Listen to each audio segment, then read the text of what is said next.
What up, guys? Welcome to Muscle Mommy Talk, episode number 4. Clink, clink. All right. What up, guys? It's been a long time, Not a long time, but it's been a minute. It's been a minute. We've been busy. The holidays are just around the corner and just a lot of things, but we are so happy to be back. What have you been doing during the meantime? Just my regular routine, just regular work, life, gym. But I've also been just laying low and just relaxing.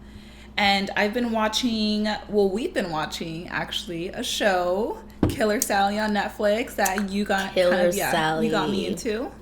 Hell yeah. I don't know if you guys have seen it, but if you haven't, you should definitely check it out. Mm-hmm. And it's about this couple. Marine, right? Yeah, was he a former Marine? They were both former Marines. They were both former Marines, and they were both bodybuilders. Mm-hmm. And they ended up getting married.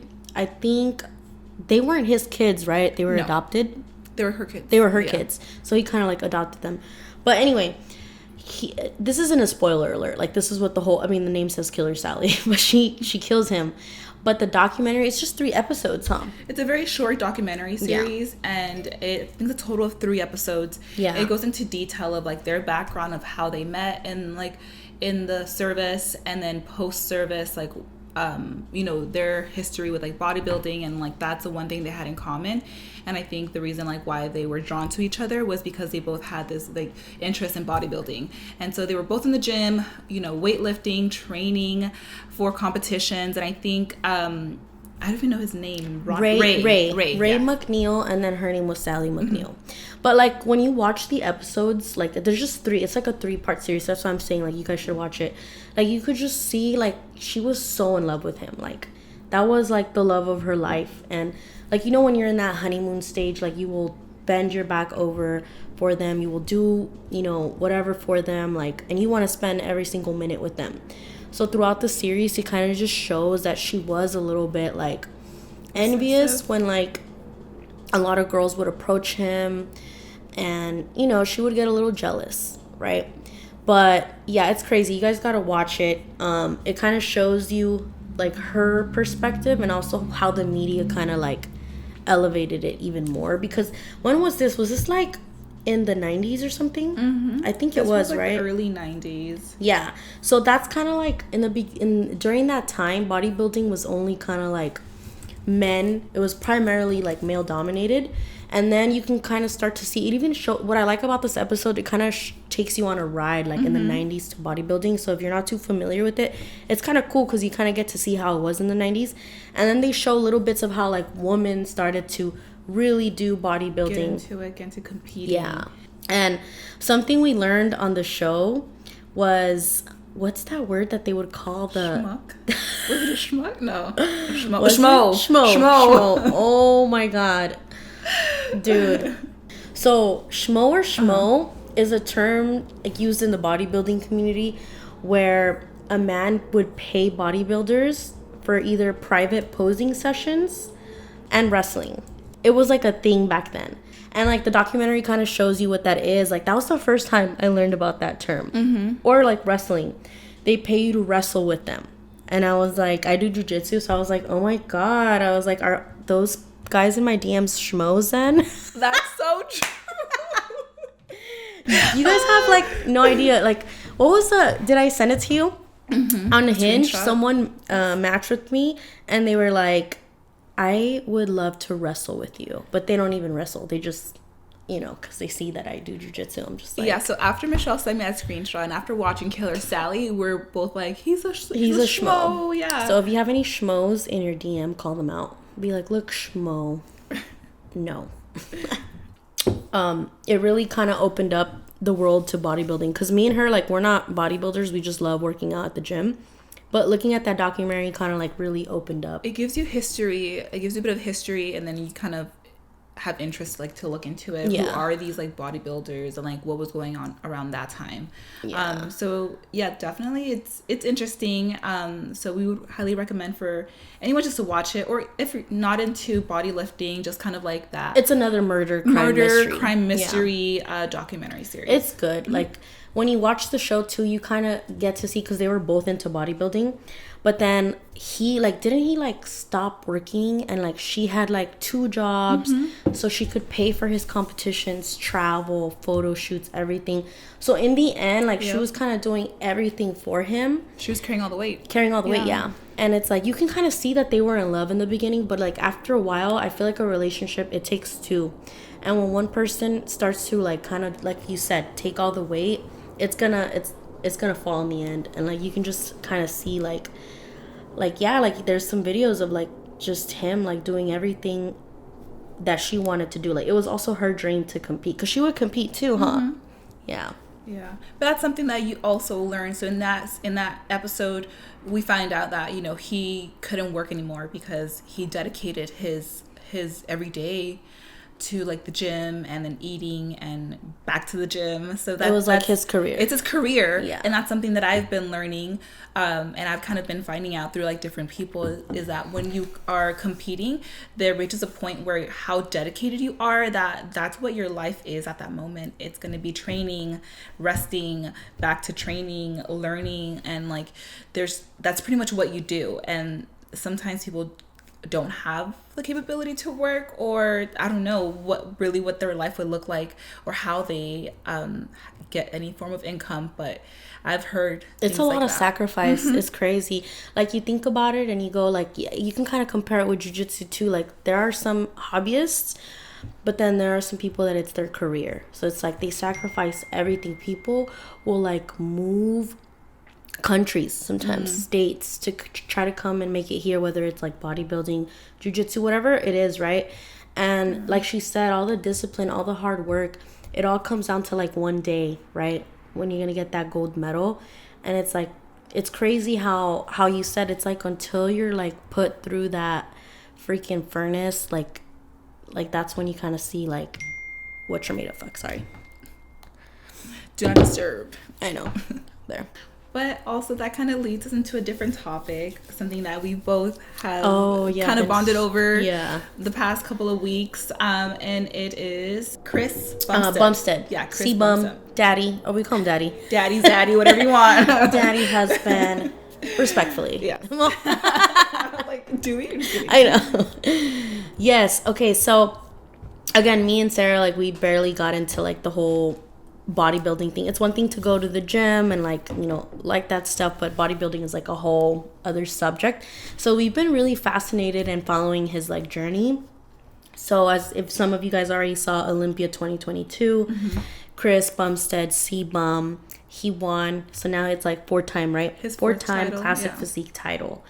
And she sent me a video of his post speech, like this little clip, and like, she made me cry.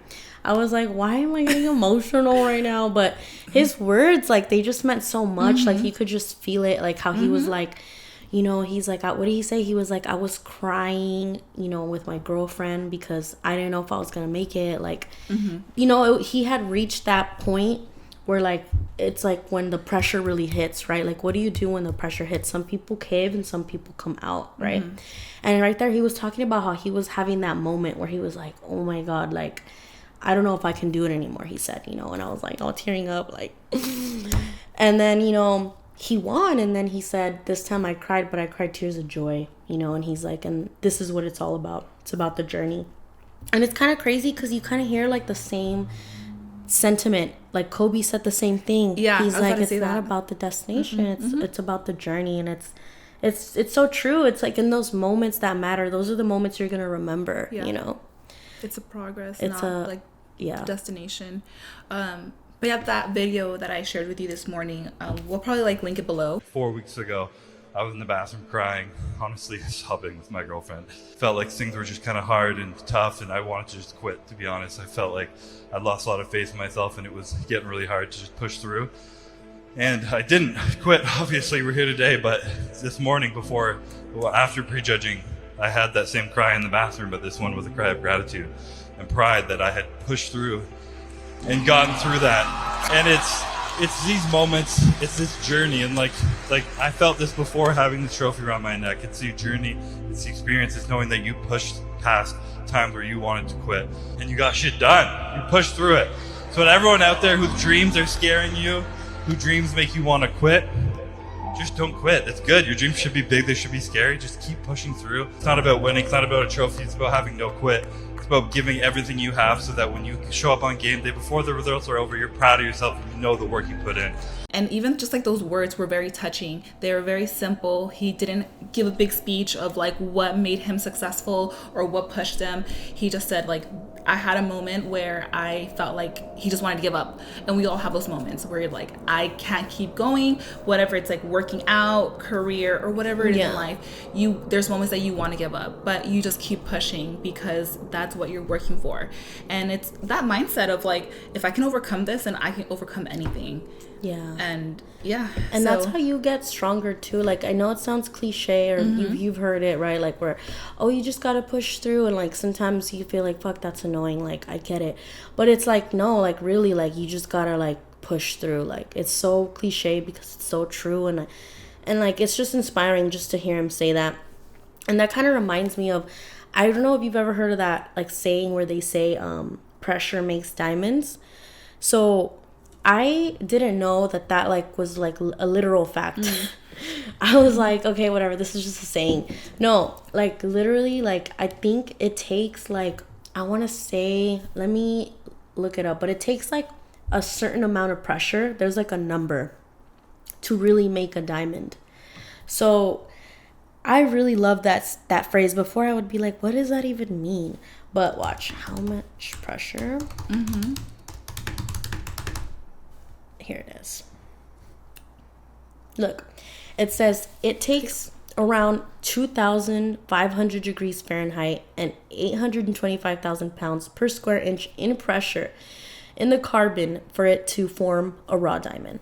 So I really like that saying, like it takes, you know, pressure to make diamonds. And it's like so true. It's like you're going to have to go through some BS, some hard times, some dark times. To really pull yourself out and become that diamond you're destined to be. Not to get all cheesy, but, you know, I'll put a big old diamond here. Bing. Okay. No, that's true. And I feel like right now, all of these, like, motivational speakers and, like, athletes, like, they say it in different ways, but it's all they have the same message. I'm listening to an audiobook by David Goggins. He's a former Marine and he's on his second book. The first one, You Can't Hurt Me, came out, and his second one, Never Finished, is the one that I'm currently listening to. And I think I came across his like video through Instagram, I think, and just kind of started coming up on my feed. Started listening to him, and I really do enjoy just how authentic and just raw, like how he is, how he speaks. And I think I was very drawn to that. Started following him and listening to his like some of his like motivational speeches, and came across that he has a book that came out. So I listened to it instead of listening to music while I work. Like, let me just listen to this, because music can get kind of like, you can kind of old after some time listening to the same music. It's good, but it just kind of takes you out of like reality for a second, and sometimes like you gotta be in reality or like educate yourself like what you're doing. So I've been listening to him for less than a week. I want to say like 4 days now, and I am really enjoying his book. He talks about having those moments where you just need to keep pushing yourself, not giving up. And again, to kind of what Michelle said earlier, it's like, we hear that a lot, like, keep pushing yourself, and it may sound cliche, but you know your limit and you know how much you can push yourself. There's been moments where you can't, and that's okay, but it's being consistent with that mindset of like knowing to keep pushing yourself and overcoming all of those hard times, and just testing the ability of your body and your mind also. Yeah, it's like definitely both, hand in hand, like mental and physical. You need both. Like, you can't have one or the other. I've heard of that guy. I think he was like, wasn't he like an ultra marathon runner or something? I've heard, like, I've seen clips too on Instagram. I'm definitely going to check out that book. Can you say the title again, and I'll put it up here? Yeah, so the one that I'm reading is Never Finished, and that's the one that I'm listening to on his audiobook. There's some quotes that I've already picked up from while listening to it. I'll like pause it and like I'll write down my notes, but one that I do want to share is he talks about discipline, and he says that your discipline will be misunderstood. And that's something that I had to pause and really take note of that because it did resonate. Again, I think we talked about in our previous episode, like motivation and discipline. Like, how do you find motivation? It's like motivation is going to be really hard to find at times. You're not going to have it every day, but you need to have that discipline and your routine and your consistency to keep going. Yeah. And that's kind of what, how that quote resonated with me, because it's like, your dedication to whatever it is will be misunderstood by other people because they will judge you like, oh, you're not doing this, you're not going to go out with us, you're not going to drink, you're not going to do this, you're not going to do that, and they will look at you as if you're weird. Live a little. Because you're not going to do certain things. And I've been through that. There's been times where I'm like, oh, I'm going to decide not to like eat, not to drink, or stay out too late because I have to wake up early, and I'm kind of the one who's looked at as weird for doing something good for myself. Yeah, no, it's so true that you say that. I remember when I first started meal prepping, to do like a bulk, and I was like in the kitchen all the time, cutting and everything and doing everything, and then my mom would always be like, "Oh my God, that's too much. Like, that's not healthy. That's too much." And I'd be like, "Mom, like, what are you talking about? You know." It could be the culture, you know, different. But things like that, you know, or like friends too, like she would say, like sometimes, I actually had this girl, I won't mention her name. I am friends with her sister, like really close. And then I had got close with her. And then I just remember, like, I just couldn't, every weekend they wanted to drink and I couldn't. I would always cancel because I was like, I have to go to jiu-jitsu or I have to do this. Like I have goals, you know, and I'm not going to reach them by doing that. And yeah, this one day she got really mad and she's like, "You're always canceling, like live a little." Like, so it was, you know, it kind of sucks, but it's like, it's like you said, like you're going to be misunderstood. People won't understand why you're dedicating your life to that. Yeah. And it's kind of like with athletes too. So I've heard people tell this to other athletes, like, really? You're going to quit your job to be an athlete? That's not really realistic, like, you know, and like it isn't, but that's why they're gonna dedicate their life to it, you know, and you're gonna get those negative comments and stuff, but you just gotta tune them out and really just dedicate yourself to it. Some other quotes that I have that I just wrote them down as I was listening to the book that I want to share, and they're all about discipline. This is like the chapter on discipline. So your discipline will be misunderstood. Your discipline builds mental endurance, and yes, it sure does. Yeah. Discipline is the only thing that would change your DNA. So yeah, to elaborate like with that, it's, you know, you can change your DNA, you can change, you know, the science behind your body, but discipline is going to build those habits and it's going to build, you know, that mindset. And that's what he means by like discipline is the only thing that will change your DNA. That's so true, because even when you don't feel like doing it, but you know you got to do it and you do it, that's when those results come in. Very, very true. Talking about adversities too, I know we were talking about hard times. A new challenge that I've been facing recently is I started boxing again, and I forgot how much cardio it is. So it's been a little bit of a struggle to keep up. Like I have to rearrange my split because boxing is a lot of upper body work too. So, you know, when I would do like chest and triceps or biceps, and then I would go to boxing the next day or vice versa, it was like such a toll the first week. Like I was like dead. I think I texted you and I was like, I feel like a train ran me over. Like it is crazy. So that's something, like, you know, if you guys have any challenges, comment below, let us know what your challenges are. But that's my current one, is like figuring out a schedule and recovery, right? Because if I go to boxing, then I go to jiu-jitsu, and then I also lift the weights. Sometimes doing all of that in a day is such a toll. So now, like, I just do boxing like 3 times a week now versus doing it every day, you know. And then jiu-jitsu, I'll do them the same day as boxing. And then lifting, I kind of have to switch them out now. I remember I was texting her because I was like, my boxing coach told me that I got to stop lifting heavy. He told me that I got to do less weight and more reps for endurance. And I was like, but I don't want to. I was like, I like hypertrophy, you know. So hypertrophy training is like when you do bigger weight, less reps, because you're going to want to build that bigger muscle versus endurance training, right? Lighter weight, more reps. So I remember I was like, okay, I'm going to try it. And I didn't even last like a day. I was like, I'm going back to hypertrophy training. But no, definitely a challenge, mentally and physically, right? But yeah, we'll see how that goes. I'll keep you guys updated.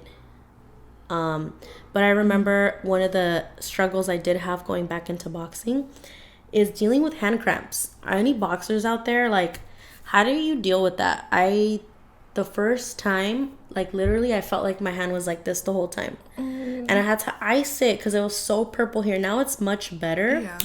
But yeah, and then my coach was telling me that like boxers stretch their hands. Yeah. I was like, I didn't know that. I was like, damn, I gotta do this.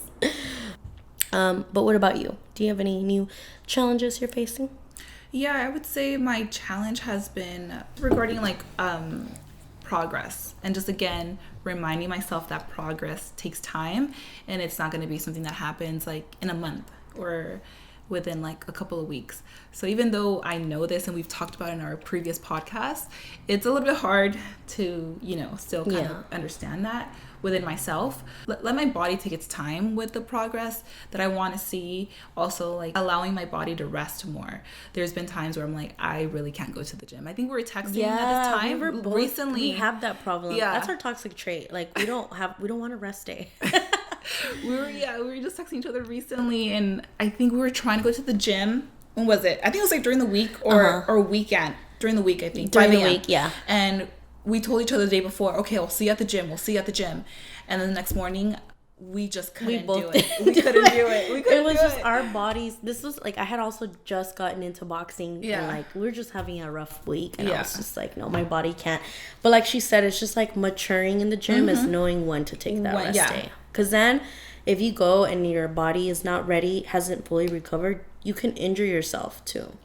And, you know, never miss a Monday at the gym, but I did miss today because I did too. It's fine. Yeah, it is because I was tired. I went to sleep on time, and my alarm was going off, and I kept snoozing. And when I realized, I was like, it's already 5 a.m. Like, it's like 5:03. I was like, by the time I get ready, go to the gym, I'm just like, it's not worth it. Just, like, sleep in. And I'm also like, I'm PMSing, so it's like, it's one of those. Oh my God, me too. Yeah, so see, PMS it's like understanding your body, and especially like as a woman, like when you're going through, you know, your time of the month, it's like you're gonna go through some changes, hormonal changes, and it's like important to know the difference. Right? I remember one of my favorite jiu-jitsu coach and professors. Her name is Maggie Grindotti. I hope I pronounced her name right. But she says it best. It just reminded me right now. But she was like, knowing the difference of when to take a rest day, right? Not, I don't feel like it, I just don't want to go. Versus, no, my body needs to rest. There's a big difference, right? So knowing the difference is also going to help you know when to go to the gym, so you can also see that progress, right?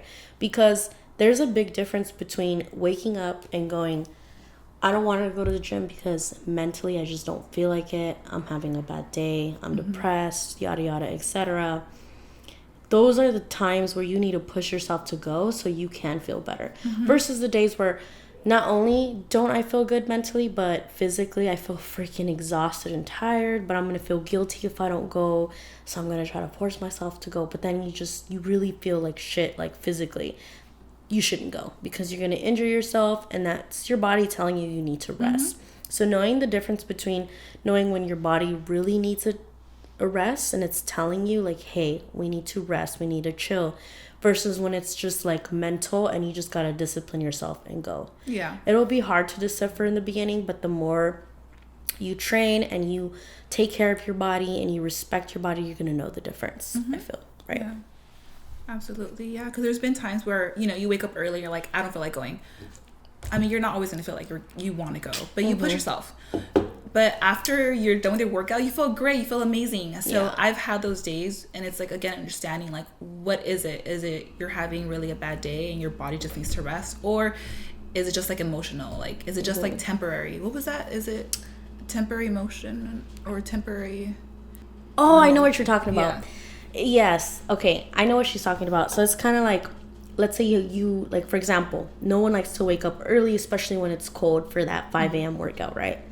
Are you going to satisfy that temporary satisfaction of you sleeping in for those 2 hours, but then the rest of the day you're going to feel so guilty and like shit because you didn't go train and you knew you could, versus really getting over that discomfort for that first 30 minutes of waking up early in the cold, and then you're going to feel satisfied the rest of the day and the rest of the week because you pushed yourself and you did it, you know? So to kind of transition, we kind of want to talk about, it's kind of old news. It's still kind of viral a little bit. You guys know who the Liver King is, right? If you're in the fitness community, you should know. If not, just look him up or just type Liver King when you go on Google and you're going to find so many articles on it. Just go on his Instagram. Go on his Instagram. Yeah. This guy, I have followed him before this news broke out because I have a lot of guy friends that follow him that freaking like would like uphold to him, like a lot of guys that, you know, they're into like bodybuilding. This guy, Liver King, he's like not that tall either, but he's super muscular, and he always like tries to portray this like caveman lifestyle, and that the only way to eat big is to eat raw meat. And he was against steroids. Like, he was very opinionated and outspoken, saying like, I don't do steroids, I'm 100% natty, like you just gotta eat testicles, and like it was like liver, like that's why they call him the Liver King. I don't know if you guys heard, but recently they exposed his emails. There were leaked emails saying that he was exposed, that he spent $10,000 a month on human growth hormones. So everybody was like, what a fraud, what a scam. It was a big scandal. Like, look it up. It's crazy. But what goes to show is, like, we're not talking about, like, we're not judging people who do steroids. Obviously, there are some people that do it, especially when it comes to bodybuilding competitions, whatever the case may be, whatever, right? But at least some people are upfront about it, and they're not lying or telling people, like, I'm against it. Yeah. If you do it, you suck. But then they're doing it. Like, promoting that's very a lifestyle, Yes, promoting a lifestyle. Like, no, it's crazy. Like, no. I don't care if people do it. I have a friend that actually does it. I won't say their name, but at least he doesn't lie to me. You know, because imagine if I looked up to this person and I was like, okay, he's 100% natural. I can get there, like, you know, a little bit maybe. Yeah. But no, he's real honest. He's like, well, I take this and this. So, you know what I mean? Like, he's being honest about it. And that's not to say that people, like, you just take steroids and then boom, the next day you have muscles. Like, you gotta put in work. Yeah. Like, you gotta put in work too. But yeah, just the whole thing is just like, be honest. Don't be like this asshole. Yeah. And also, like, I know someone who at the gym shared with me that they were taking steroids. And when they shared with me, they were very honest, upfront about it. And I was kind of a little bit surprised that they were being so upfront about it. And I told Michelle, I'm like in disbelief, because I feel like this is something that people would keep like secret or very secretive, or like would be ashamed to admit, because I think the culture is that you don't talk about it. But this person was honest with me. And then after the whole Liver King gossip what was going out, there was someone that I follow. He's a trainer, and I think I should send you his story. And he was saying how a lot of gym influencers, especially females, also take steroids. And it may not look like they do, but they actually are. And they're taking very, like, low dosage. And that's how they get, like, bigger glutes, for example. So it's also, it kind of opened up, like, that perspective of that talk. Yeah, because it's like we follow a lot of gym influencers, and we send them to each other like, oh my god, look at her, look at this, look at that, like, she looks amazing, and we admire them. But also it's like a point you have to check yourself, like, you're just like, I don't know, are they natty or not? Yeah, you don't want to hold yourself up to, like, what is it, like, high standards that are not attainable natural. You know what I mean? Or not like that. Like, what I mean is, like, you don't want to, like, look up to someone and then buy their program and be like, oh, I'm gonna look exactly like them, when it's like, oh, well, if you do, you also gotta take Anavar. You know what I mean? Like, be honest about it. But it's like she said, like, that influencer, I saw the story, he nailed it on the jackpot. It is so heavily infested in the fitness community because they're just looking to get a coin from you, and it sucks. You know, you just gotta know who to trust. It's funny because sometimes I'll send he's one of my good gym buddies too. And I'll send him pictures, and I go, every time I send him, I go, dude, I was like, look it. I was like, is she natty? Like, I can't tell. I'm like, her back looks so sick or this. And he always tells me, if you have to ask, they're not. I'm like, oh my God. I was like, you're dumb. I don't know, though. I don't know if that phrase is completely true, because I've had some people ask you? Yeah, and I'm like, I'll take that as a compliment. I'm not that jacked, but okay. But isn't it like that saying, like, who said it in Spanish, like Juan Gabriel, he's like, lo que se ve no se pregunta. Yeah. See, it's like the same thing. Oh gosh, yeah, no, it's tough. It's tough, you know, because I follow a lot of like female gym influencers too, because obviously you're gonna follow someone you relate to, you look up to. Admire too, yeah. I think I sent you Sarah Sofri. I don't know how to say her name, but she looks good to me. I feel like she looks natural, but the comments she gets on every post is like, Anavar, like this isn't natural, because she'll put like, oh, she always puts like blah blah blah month, I forgot how many months, she'll be like 18 months of hard work, and she'll always put like 100% natural, things like that. Oh, you just sent it to me. Remember? Yeah. And then like in the comments they'll be like, natural, ha ha ha, Anavar. I'm like, man, these people are mean. But then I go like, if you're natural, do you have to say you're natural? It's like if I were to post a selfie now and I'm like, natty, it's like, why do I have to tell people? Like, if I am, you know? I don't know. That always questions me, but I love her regardless. I just don't like liars, so no, I'm kidding. Anyway, so actually we want to transition about dating. Remember we talked about this during brunch? Dating people. Yeah. You want to tell your story about the guy that was like so like... Yeah, so we went to brunch recently, and we were talking about just like our lifestyle and how, you know, working out is now such a huge part of our lives, and that when it comes to dating, we kind of want the person that we're dating to also have like their form of like lifestyle and the way like they maintain or how they like to, you know, just like to work out or whatever. It doesn't have to be like in the gym, just like have a form of like, you know, a lifestyle, physical lifestyle. And so I had shared with her that I went on like a little lunch date with someone that I was kind of seeing, and I was, at the moment, that was when I was going to start seeing the trainer that I'm with. And I was sharing with him kind of like what I was going to start doing, and that I was going to start meal prepping, or that I was on this meal plan, just kind of sharing with him like overall my experience. And then his reaction was like, oh, he's like, are you gonna like bodybuild? And my immediate reaction was like, no. But then it took me a minute to realize what he was really telling me. I was like, wait, like, why do you have to have that reaction? Yeah, like, why are you gonna say negative? Yeah, and I was like, wait, I wish I would have said something else. But my immediate reaction was like, no. And this was like a few months ago. But then fast forward to now, like, with like our recent interest, like with bodybuilding, it's like, wow, like you really don't know what your interest is going to be like in 5 years from now. Yeah, in a few weeks from now. So what if I do get into bodybuilding? Like, yeah, what if she would have said, yeah, and like, yeah, and what, dude?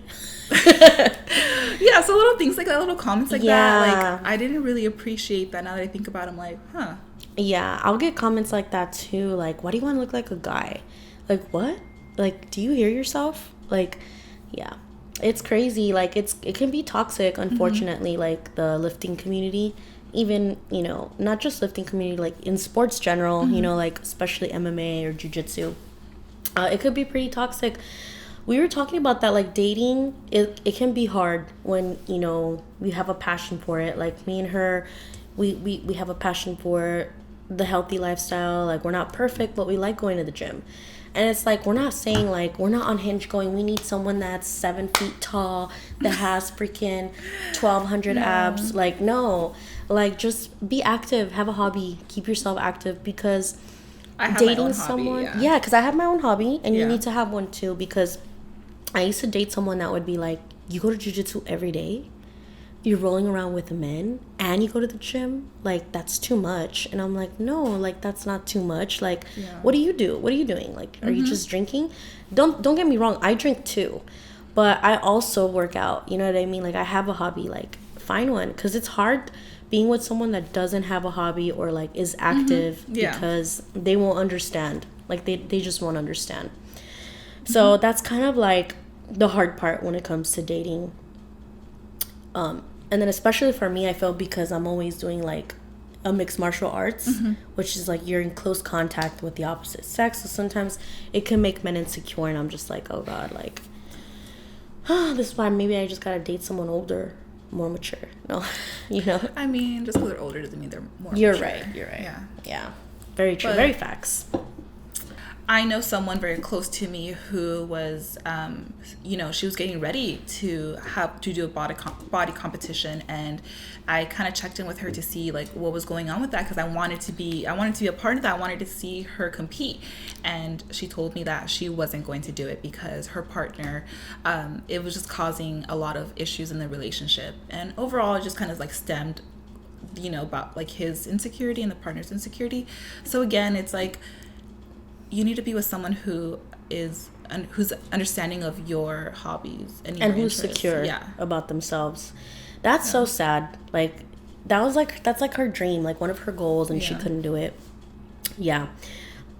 Definitely you need to find someone that's secure when it comes to this type of thing, because if they're not secure, it's gonna show.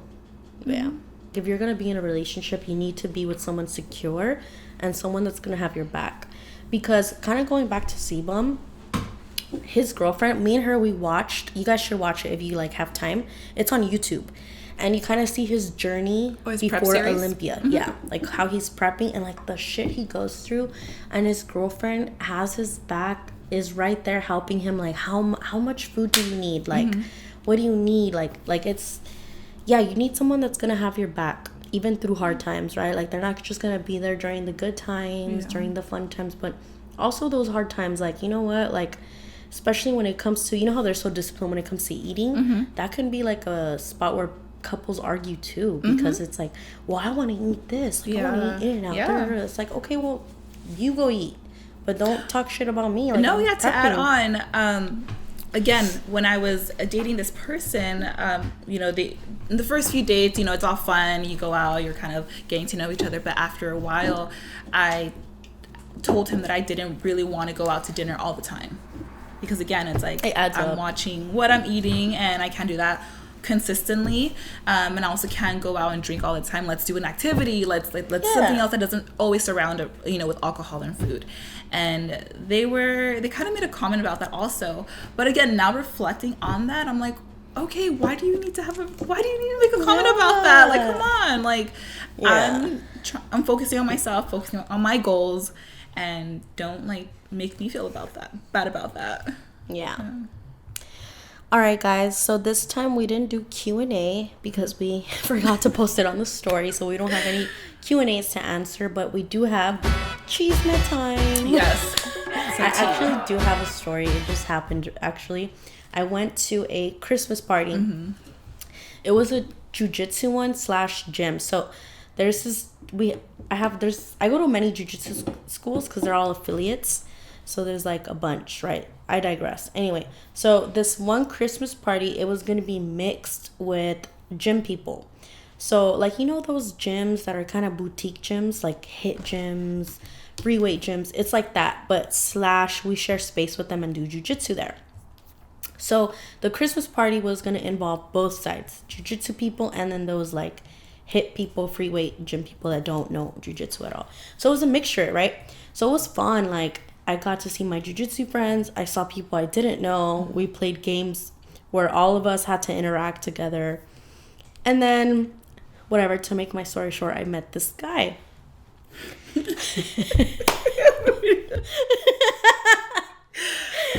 I know. So this guy, he was cute. He was tall, like muscular. You could tell he's like, I was like, is he a trainer? And I was like, okay, I know in the last episode I was like, don't date a personal trainer. That's a red flag. Don't date a personal trainer. But I had a little bit of drinks in me and I was like, he's cute, whatever. Like, who cares? So it was me, my friends, and one of my were there. he was talking to us, and then he's like, do you guys smoke weed? And I was like, yeah, I do. And then he's like, all right, let's go outside. So then it was me, him. We all went outside, right, together. But then one of my friends stayed because she doesn't smoke. So it was just the three of us. And whatever, he just starts flirting with me. Like, you could just tell when someone's flirting with you, right? Like, asking me what my ethnicity is, telling me, like, it's because you're, just flirting, right? And then telling me that I remind him of his ex. That was another red flag. The first one, he's a personal trainer. 2. Oh, yeah, 2, yeah. Yeah. Number 2, I reminded him of his comparing ex. Already. And that's when I was kind of, like, already getting, like, Then my friend comes and tells my other friend something in Korean. So then she goes, okay, let's go. So then we ended up going inside, and she goes, dude, she's like, he's married. And I'm like, shut the up. Are you serious? Like, he told me he was single. And then my other friend goes, he told me he had a girlfriend. And then he's married. So he told 3 different stories to 3 different people. He told he's married. He told my friend that he had a girlfriend, and he told me I was single. Boy, get your story straight. Like, if you're gonna lie, like, which one is it? Which story is it? But yeah, either way, like, I walked away, but I'm just like, crap. Like, when I go back to jiu-jitsu, hopefully I don't see him. It's like a split gym. There's like a open door, but when they pull the gate up, like, you can see in. So I'm just gonna be like, can we keep that closed? But isn't it crazy?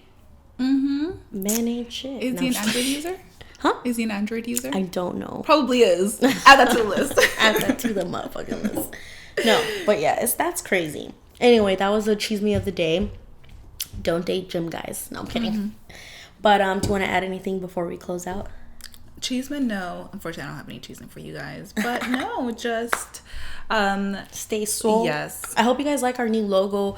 We are thinking of making merch soon, or stickers, right? I want stickers. I want to put one on my laptop. That would be cute. Yeah, for sure. I know someone who could get stickers.